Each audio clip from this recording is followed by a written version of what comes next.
Good morning. On behalf of the Center for Politics and the People and the Holocaust Education Resource Center, HERC, in Milwaukee, who's co-sponsoring this presentation with us, I welcome you all and thank you very much for coming. The turnout is really very heartwarming, and we thank you all. When I began conversations last summer with Brittany Hager McNeely, the executive director of HERC in Milwaukee, to plan this presentation, we thought that it would be appropriate to schedule it in early November, since November 9th and 10th would be the 80th anniversary of Kristallnacht in Germany, the night of the broken glass, when Nazis broke windows of Jewish shops and began the roundup of Jews for concentration camps that culminated in the Holocaust. However, we did not realize last July how important this presentation would be right now. After the most bloody attack on the Jewish community in American history that occurred just 2 weeks ago at the Tree of Life Synagogue in Pittsburgh. We also did not realize that many of the males in the senior class of Baraboo, Wisconsin High School, just a few miles west of here, would be raising their hands in a Nazi salute in a photo for their prom that has gone viral. The ugly hatred of anti-Semitism that gave rise to the Holocaust is present in our midst, and it makes the phrase "never again" even timelier than we realized when we planned this presentation. We have this morning with us Stephen Russick, a son of a Holocaust survivor. Stephen will share with us the horrors of what his mother Dora experienced in the camps and survived. And Rabbi David Bruson of the Ripon College faculty will introduce Stephen and moderate the discussion following his presentation.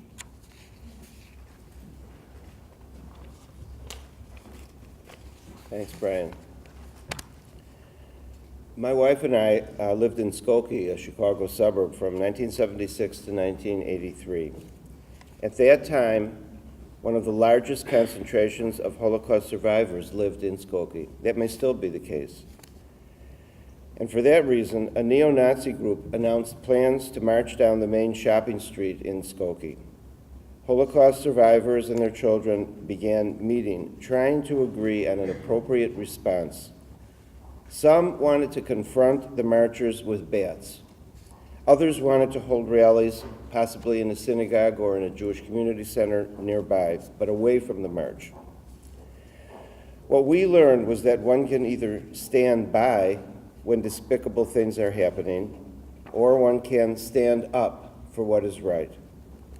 The Holocaust survivors and their children taught us that we had to stand up, and they showed the people of Skokie, and maybe the Chicagoland community as well, what standing up is all about.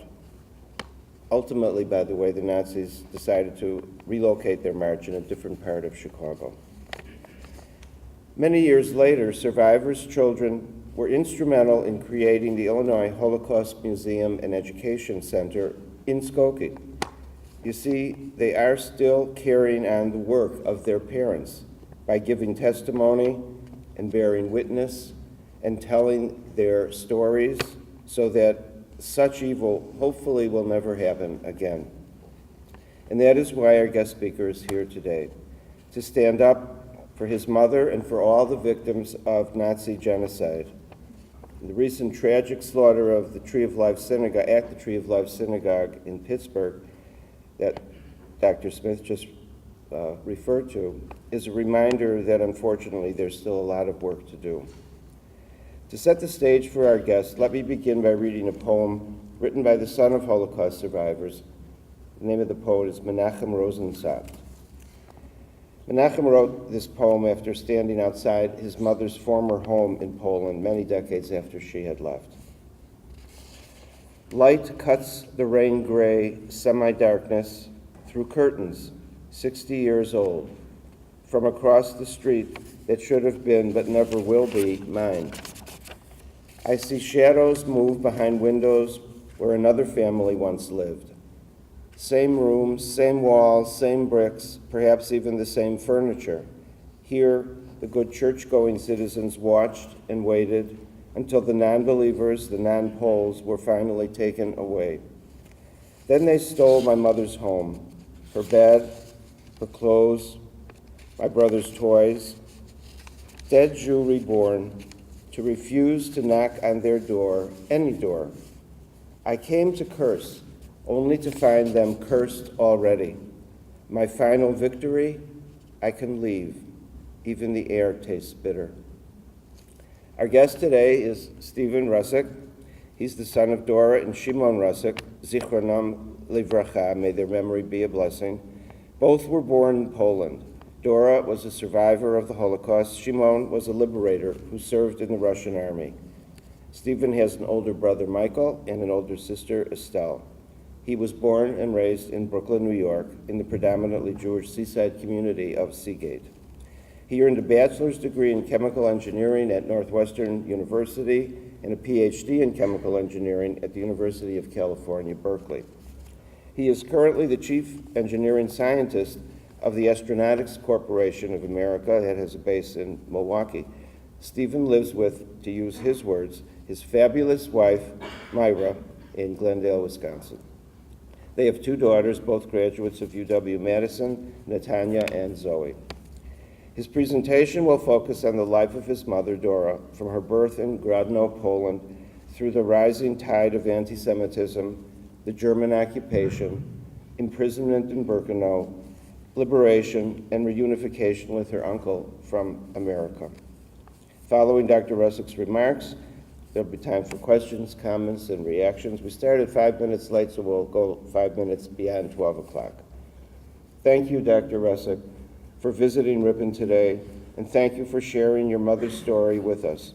As Dr. Smith reminded us just a moment ago, it was just a few days, and we're just a few days now, post the 80th anniversary of Kristallnacht, the Night of Broken Glass, an uprising, a pogrom against Jews throughout Germany on the 9th and 10th of November 1938, carried out by the SA, the so-called brown shirts, paramilitary forces, and German civilians.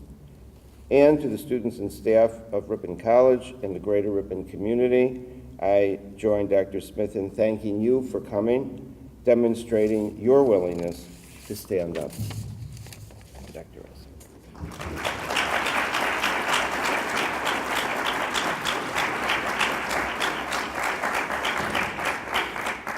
Thank you, Rabbi, for the kind introduction. So thank you for inviting me here to speak with you. This is my inaugural attempt at giving this talk. It's been a work in progress. So I'm going to share my brief personal account of the life of my mother, Dora, blessed memory.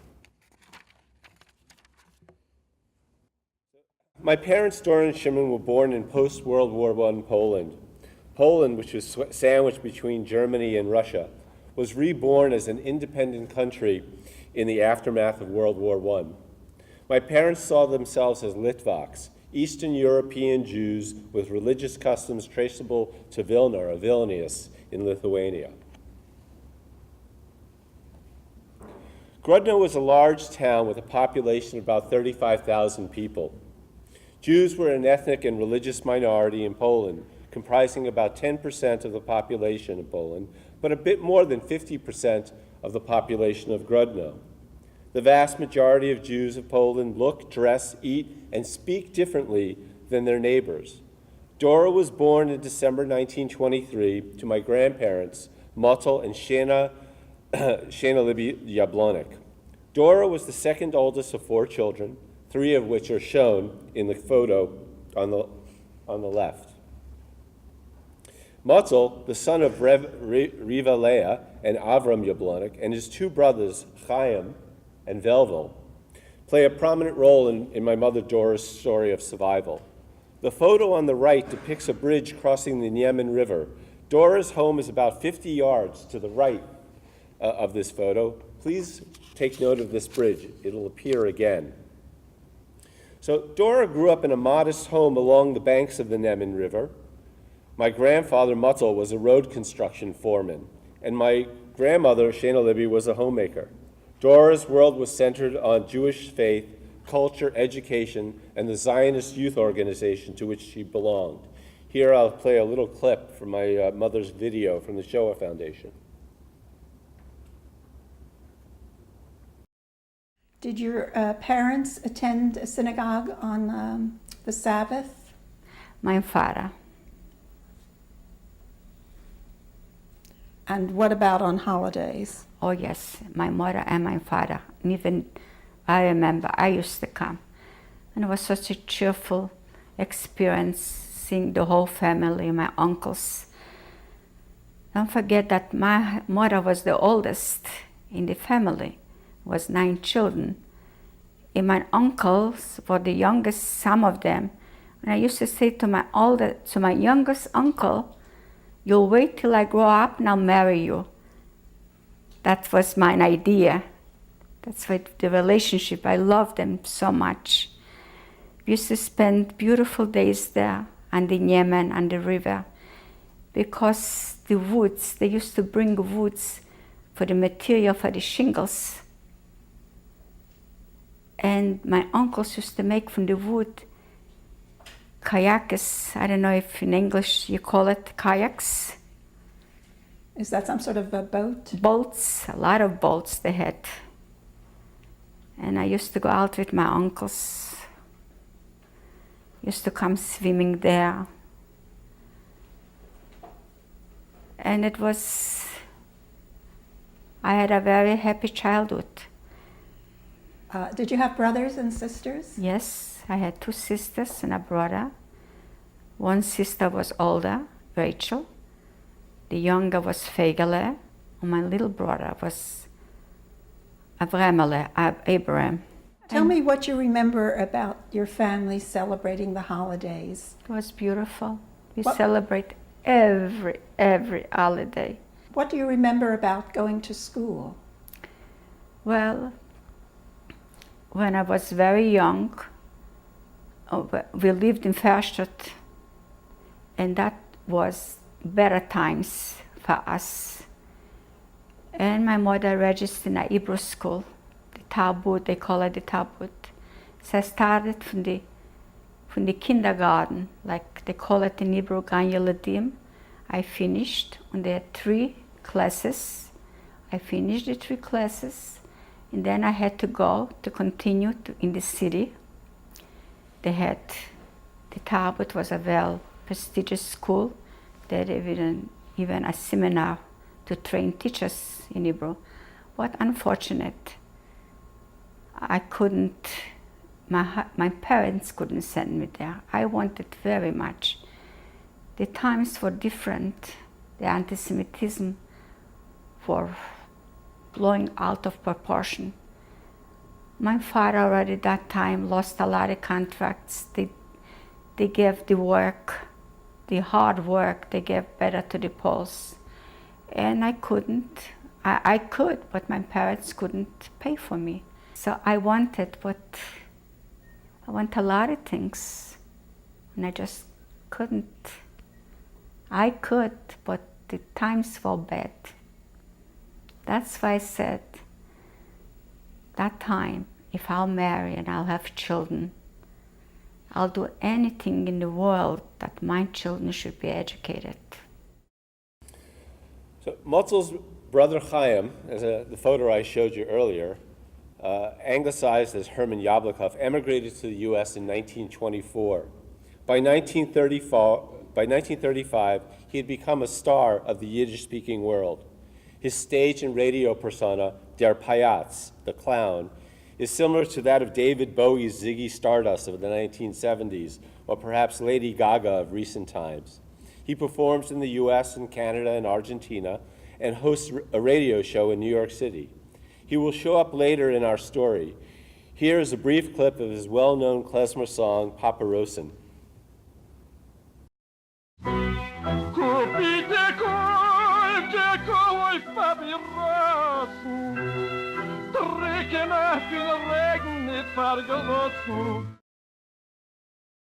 My Uncle Chaim will show up again in a little bit in this story. In 1935, Dora experiences a pogrom, an anti-Jewish riot. There were other pogroms in Poland after 1935. Here, my mom shares the impact of that pogrom on her family. She's only 11. Imagine the fear she experienced. When you were a school child, did you feel anti-Semitism then? We had a pogrom in Grodno in 1935. It started already that time when the president from Poland, Pilsudski, died, and he was a friend of the Jews. And as soon he died, it started bad timing. And I was that time a young kid, but I do remember incidents. They killed a few Jews that time. We were afraid to go out in the street. And they made riots by my grandfather in street. He lived with gentle people surrounded. They weren't nice to him in this moment. Terrible. We were far away, but we heard the screaming. They were beating them up. My uncles hid in the water in Yemen. They were hiding.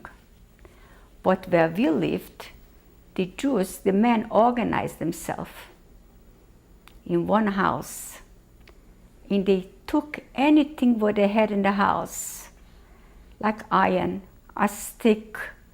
We didn't have no guns. That doesn't come in to think about it. But whatever they had, they took in that house. They didn't sleep nights, but they didn't come to our neighborhood. They knew that's Jewish, and we are organized. Did your family ever think about leaving Poland?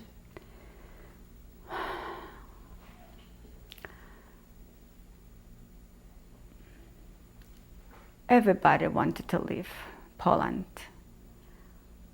but the doors were closed for us. So, World War II begins. It's September of 1939. Poland is divided between the Germans and the Soviets. The Soviets occupy Grodno, shown in red on this map, just above Bialystok. The situation worsens for Dora. Life under the Soviets, the Russians, is not good, but her family was thankful that the Germans had not invaded. The risk of starvation is very real. The economic situation worsens considerably. By the war's end, 90% of Polish Jews will be killed, most murdered by the Germans and their collaborators.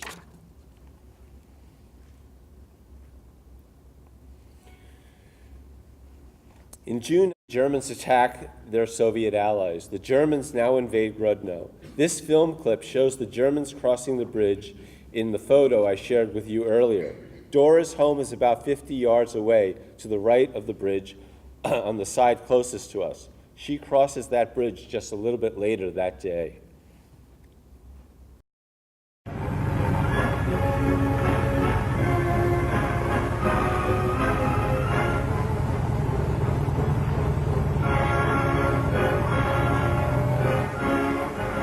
Grodno ist erreicht.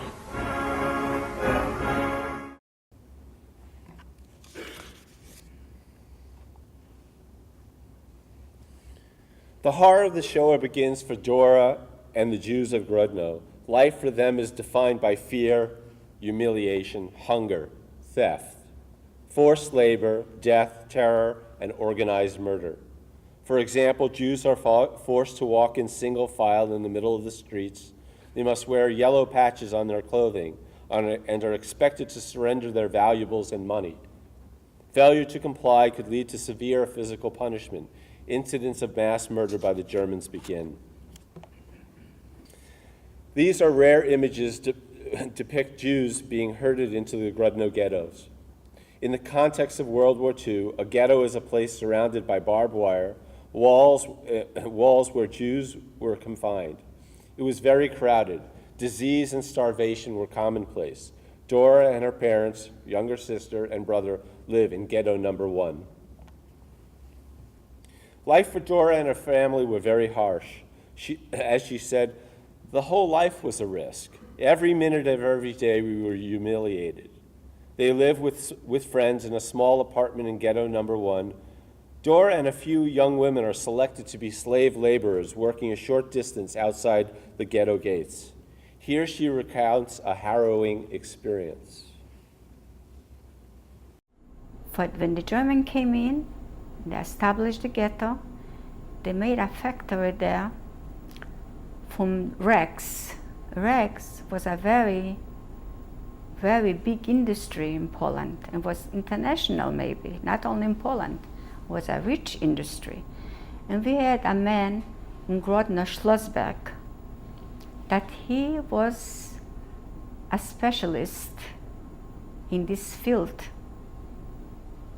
And they called him in, and he was the head of the factory.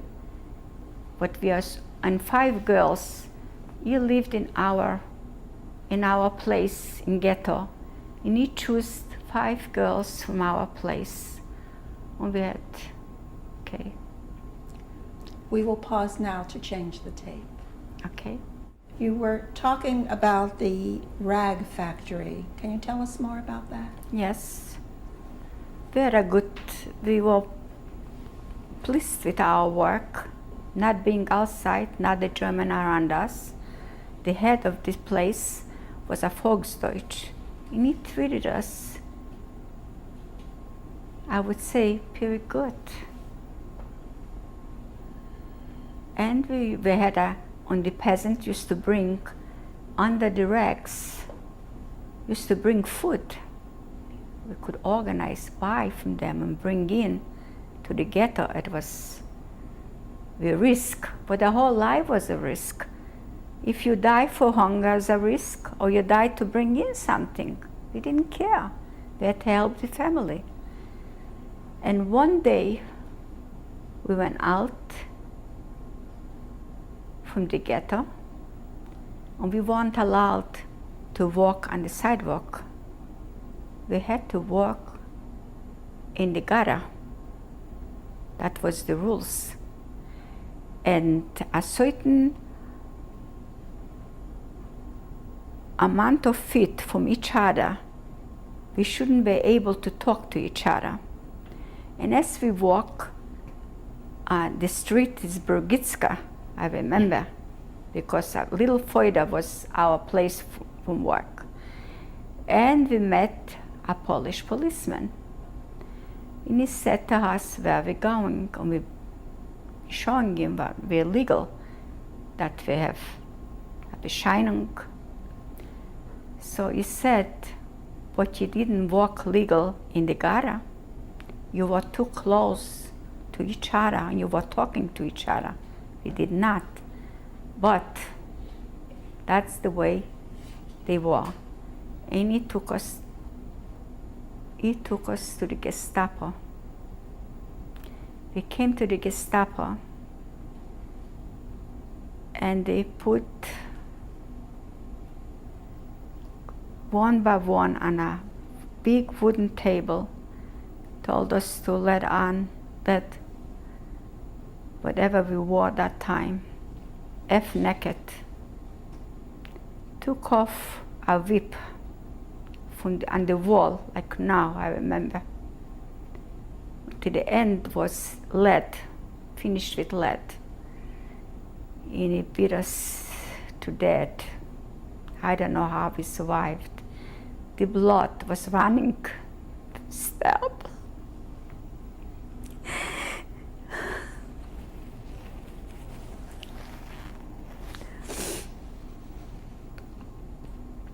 I don't know how we came to the ghetto. We came into the ghetto, but that time they knew already the news that 5 girls were beaten to death in the Gestapo.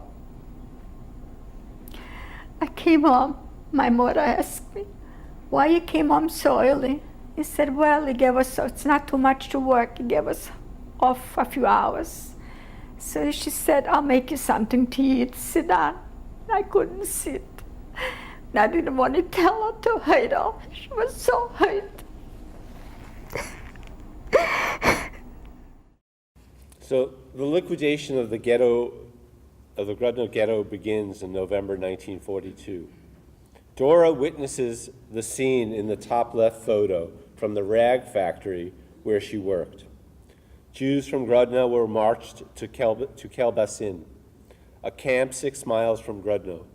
Jews from the region were held captive there by the Germans while awaiting trains which would take them to the death camps of Auschwitz or Treblinka. The bottom right image shows the cover of a post-war pamphlet depicting the respected Jewish man of Grodno, Skibelsky. Humiliated by the Germans, he is forced to lead the march wearing a clown's hat, while another man plays the violin, the fiddle. In Kelbasin, Dora and her family live in a cold, damp, and lice-infested underground barrack called a Jimlanka. My mom is now 18 years old, and she's in this transit camp. And here I'm going to share with you a video where she speaks in her own words about the last time she sees her family. This our camp was the last one to be liquidated in Kelbasin. And I had an uncle and aunt, both, I have even a picture from him, and Chaya, with 2 sons, Shaiki and Chaimel. And somehow they sent somebody over and told my father or mother that they will come for me late at night when it's dark and they'll help me escape. And my mother and father and my sister holding the baby, ready for the transport any minute. And it was an incident that my younger brother, Avremele, he begged me I should take him with me. But my father didn't let him. How old was your little brother? About 11 years old. And my father said to me, if you are alone, maybe, but if you take him, you have no chance of survival. And if the German will want to do something to you, you should jump from the bridge in Yemen, the river in Grodno. He was so alert. They should nothing do to you, just jump from the bridge in Yemen.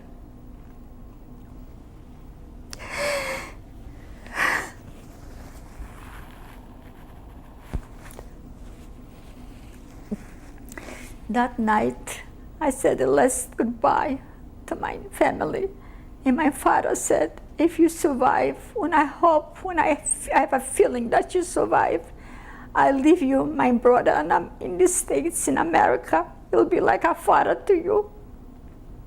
That was, and my cousin came for me. We jumped over the fence, and he took me in the hiding place where his mother and father and the younger brother was hiding.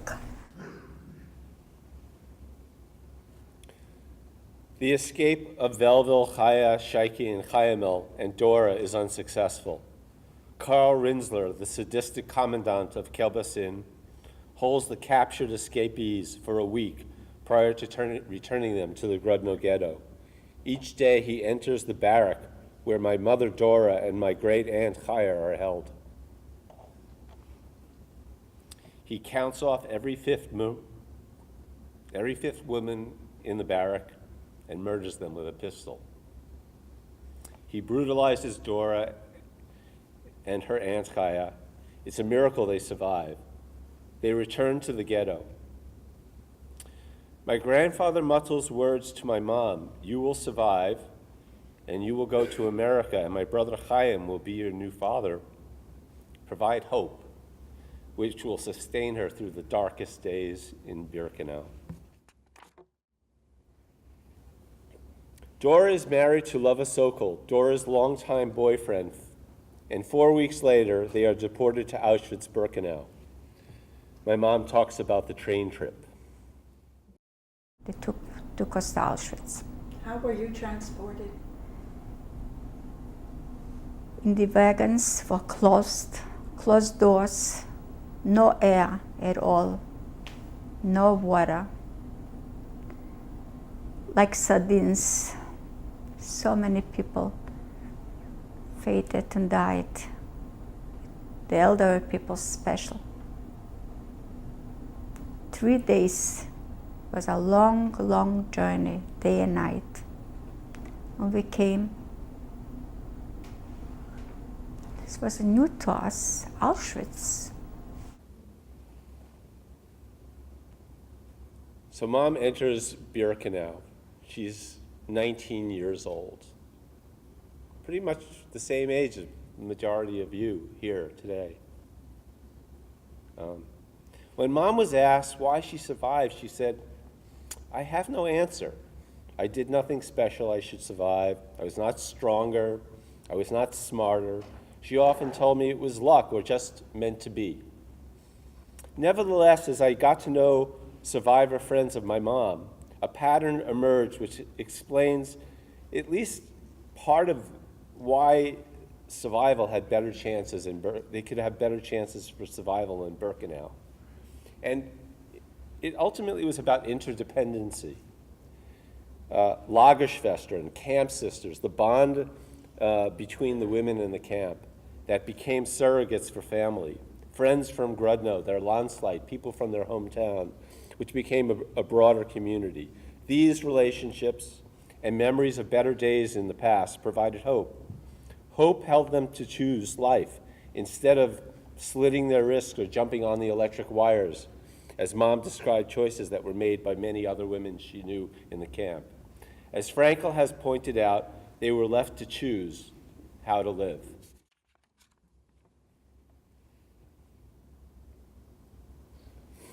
My mom told me that there were very few depictions of Birkenau on film that captured the daily experience. Sophie's choice came the closest, she said. I offer it here as context. Please pay attention to Sophie's description of Block 25.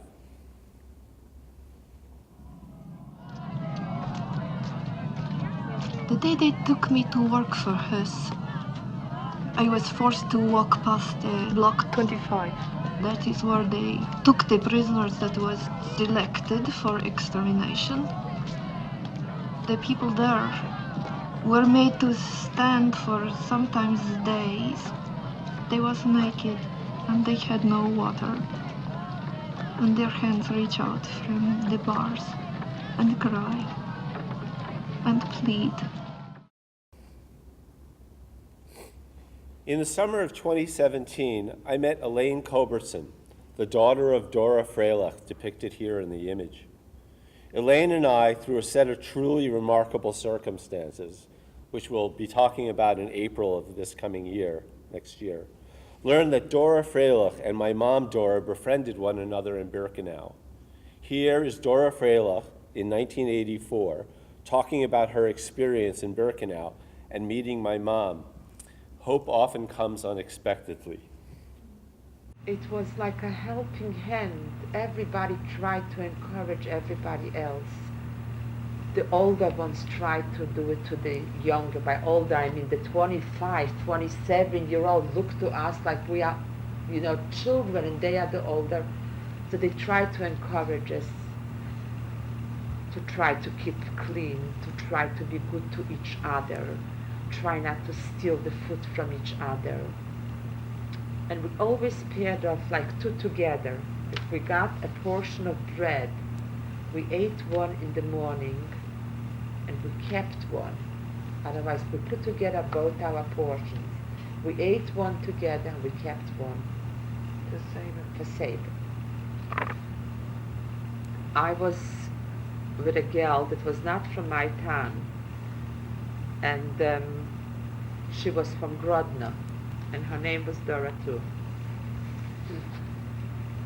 And we, like, for a little time shared we slept on the same bunk together, and we shared the food together. And she used to tell me, she says, "You'll see, we live," and I have an uncle in America. There was no United States, in the United States. And he's a big actor. will come to him. He's my uncle, and you'll see. We'll have it so good. Her uncle was... He really was an actor? he was her uncle. He was, what was his name? He played in Papyrossen. From the Jewish stage? Yeah, the Jewish state. Yeah, oh gosh, how can it escape me now?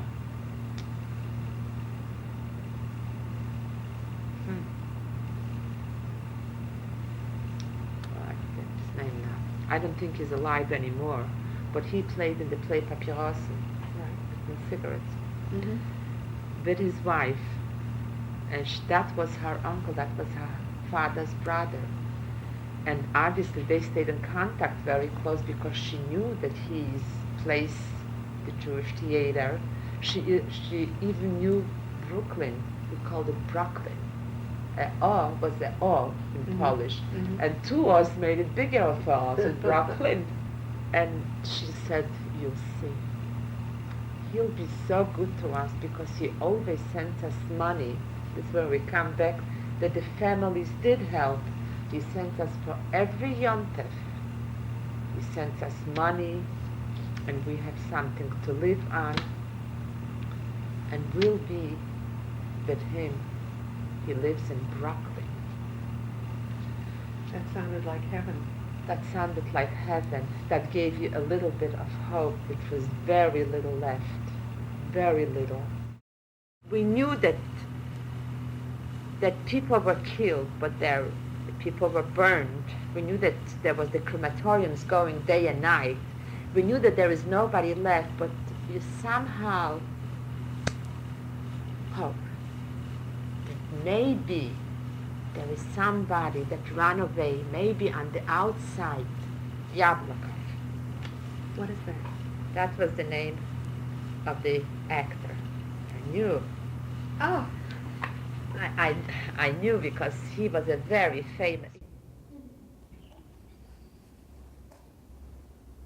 So Mom arrives in Birkenau on the 23rd of January 1943 and is assigned to work in the detail outside the camp, digging ditches and moving blocks. This is before she was assigned to Canada later. This video describes her situation in late winter 1943. Here she mentions Block 25, the Revere, the camp infirmary. Yes, as it is completely insane, there actually was an infirmary or a hospital inside Birkenau. And Dora, and she also talks about Dora from Pruzhny, this woman, Dora Freilich, from the last video. And in this, my mom talks about choosing life. It went on by me till March of 1943. By that time, I resigned from life. I was very ill, very sick. I was burning like a fire. My friends from my city will try to stay together, stick together, always, to help each other. They dragged me in the camp. When I made up my mind that time that I'm going to no more go to work, and if you don't go to work, that's the crematorium. But I didn't care anymore. A few higher rank assessment was there, and the Revere was the hospital of the camp, was next to the Block 25. When he told some of the SS said, let's stop. And we stopped. And they looked over, and they said, and they came to me, they said, what's wrong with you? I could have told them I'm burning, I have God knows what. But at the moment, I said I have problems with a leg. So me, in another Dora, from Pruzhny, not far from Bialystok, really I met her. I meet her every winter she comes to Florida. and 2 girls from Czechoslovakia. They called out the Blockälteste, the eldest from the revier, and they took me out in the revier. I was there 6 weeks. Upon arrival at Birkenau, the majority of Jews are robbed of their belongings, then murdered. Their bodies are plundered for gold in their teeth and then cremated. In late spring of 43, Mom and a number of other women from Grodno, including Leah, Malka, Taiba, and Mirka, get assigned to the Canada work detail, sorting clothing and bundling it up so that it can be transported to Germany. They are extraordinarily lucky. They are able to occasionally get a shower. They organize, as it is known. They interact with the men in the camp to trade information and goods. They trade contraband for food. They smuggle shoes to friends in the camp and help one another at truly grave risk to themselves. But for the most part, they just try to survive. Later, you'll note that my mother worked in Canada 1, which is outside of the main Birkenau camp, and in winter 1943, she's taken to a part of Canada that's within the camp. We'll talk about that a little bit more now. In early winter, they moved to Canada, and my mother's bunks are the ones that are shown in the dotted gold, yellowish, shown by the arrow here. And that's where they sleep. And they're but a couple of 100 yards from the crematoria right in front of them, plus crematoria 2 and 3 all the way to the left. So they're just surrounded by death. In October 44, Dora and the women of Canada 2 witnessed the revolt taking place a few hundred yards from where they work. This was one of the few revolts in the German death camps. A young Greek Jew from the Sonderkommando comes to their barracks. They hide him in a pile of socks. The Unterscharführer, the German in command, announces he will be shooting the women if they don't give him up. They remain silent. The young man comes out of hiding to save the women. He's shot by the Unterscharführer. Why take a stand, Mom has said. We will all burn eventually. So they had already gotten to the point where they were willing to take these risks as an act of defiance. In the 1990s, Dora testified in Germany at the war crimes trial of this Unterscharführer, Heinz Kuhnemann, for the murder of this brave young man. In January 1945, the Germans evacuate the Auschwitz camps. Dora and the Grodno women march for a week until final transport by open coal car trains to the Ravensbrück concentration camp. Later, they are taken for slave labor to the Malkov subcamp of Ravensbrück.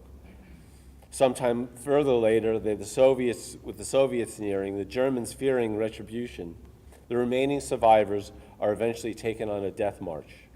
The German overseers disappear one morning in early May, and they are left, and they end up being liberated by the U.S. Army near Grimma, Germany.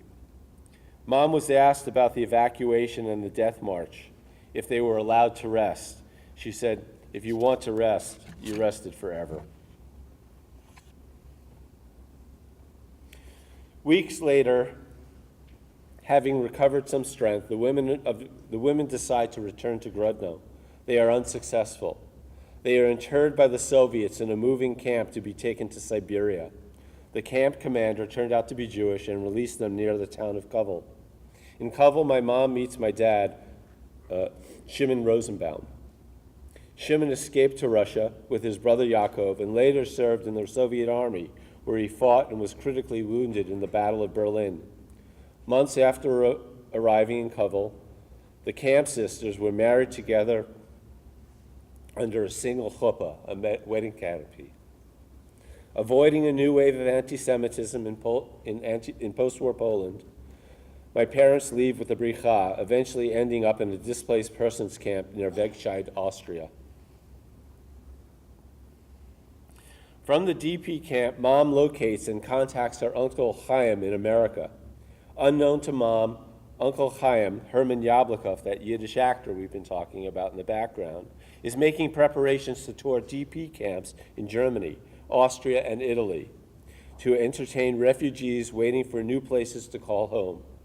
He will go on to entertain 140,000 refugees in over 80 DP camps during his 7-month tour. At the beginning of his tour, Uncle Chaim surprises Mom, pregnant with my brother Muttel, Michael, and my dad at the Wegscheid DP camp. This photo was taken at that reunion.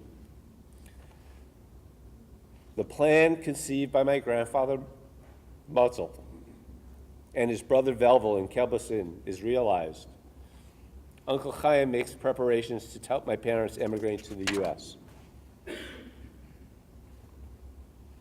They arrive in New York as refugees, depicted here. My great Uncle Chaim with his wife Bella, Mom, Dad, and my brother Muttel Michael. Uncle Chaim was indeed my mother's new father, as my grandfather had promised. We should also note, in light of the events in Pittsburgh, my uncle is wearing a patch on his arm from the organization Hayas, and my brother is wearing a similar button on his clothing. Here's a picture of the book signing of my mother's memoir in 2011, and she was 87 years old at the time.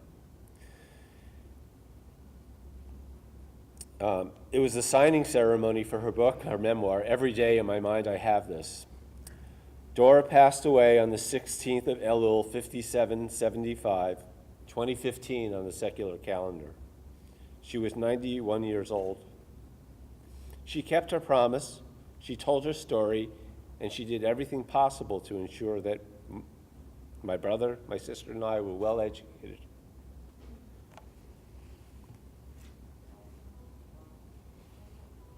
Thank you.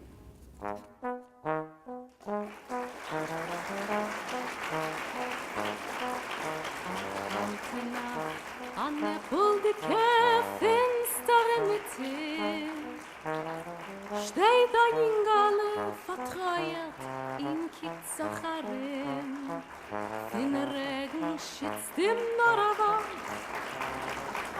I can see you all join me in thanking Dr. Russick for this moving presentation. There's no time for questions, but I'm sure you feel as I do. I feel that I know a lot about Dora. I feel close to her, even though this is the only time I've met her. Thank you again for coming.